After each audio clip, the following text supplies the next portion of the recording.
you and I have used this term, low barrier or zero barrier. So can you Yeah, define those? sorry. So, low barrier might be a program where you just have to call and get a referral or something. But by no barrier, it's like the door is open, Yeah. just posted hours, doors unlocked. Come in, get a cup of coffee, walk in. We're gonna check you in when you get here, so we can keep track of and make contact with you if you need to follow up with you. Mhm. But otherwise, the door is literally open. You can walk in and out at any of our sites. If we went to the nearest one of our wellness centers is in Oakland and Townhouse, and we could just walk in, Yeah. grab a seat on the couch. Someone would come up and say, "Hey, what's going on? How can I help you? What do you need? Do you need anything?" And if the answer is no, I just need a place to sit. It's like, okay, cool. Well, let me know. I'll be right over there. Yeah. And that's it, right? Like uh, we leave it very open for folks to engage with the space as they need to. Why is that important?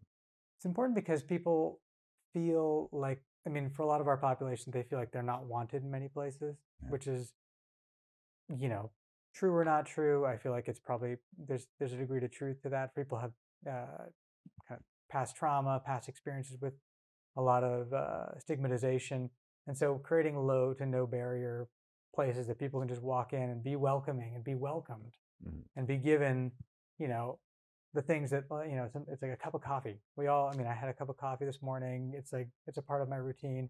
Like to give people warm food or a cup of coffee or whatever and just welcome them in, that creates that first. So maybe the first time I come in, I say, no, I don't want to talk to you, Ram. I'm just going to sit on this couch. Yeah. The next day I come back and I'm like, hey, is there a place I can charge my phone? You're like, yeah, you can plug it in right there. There's a socket. Feel free. Do you need anything else? No, I just want to plug, my phone died. I need to charge. And the third time, the fourth time, and there starts to be a rapport there, right? Like I see you every day.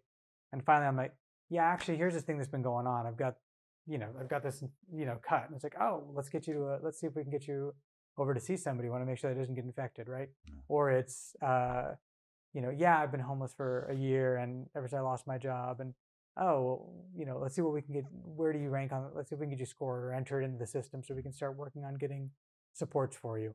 So that rapport for folks is really important, especially for folks who've been burned so much by life or the system, or maybe disconnected from family, or what we call natural support systems. So church, community, friends, family, who they may have lost touch with or had some unfortunate history with due to their either behavioral health or kind of homeless symptoms, et cetera.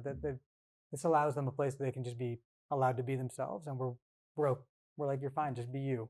Like Yeah. we're not worried about it. The low to zero barrier system, um, and I know it. Well, I imagine it differs from space to space, Yeah, like place to place, how different organizations deal with it.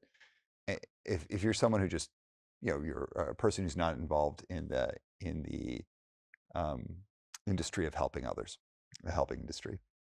Um, if you're not involved in that discourse or you're not educated either through school or self-educated about it, it can seem like, well, I don't know, just like fix this, like get yeah, people houses, like, and and I don't want to be dismissive, like I'm using the wrist flick kind of thing. I don't want to be dismissive of that thinking because, like, let's say your job is like whatever, like let's say you're an accountant or you're a computer programmer or whatever it is. yeah. It's not your job to know about Sure, that stuff. exactly. Yeah, And so I totally get it.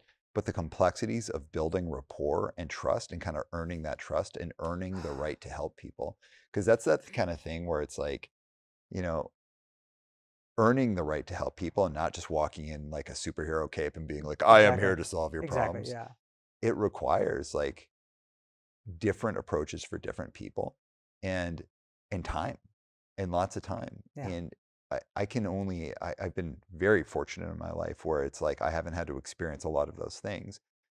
The situations that would cause someone to be unhoused, but also like a lot of the situations that would cause someone to be so afraid of a system or so hesitant to engage. Like you said, it's like, well, I have a cup of coffee in the morning, or if I need to go to the doctor, I just call my doctor, Yeah, or I do this or that. Because why wouldn't I do that? yeah. I haven't had the life experiences to tell me that's a dangerous, hazardous thing, or that they might just say no. Yeah. So that zero barrier, zero to low barrier, just for anyone listening who might not have understood the terms, but also why it's so important, I think it's one of the most important and most human things you can do. Yeah.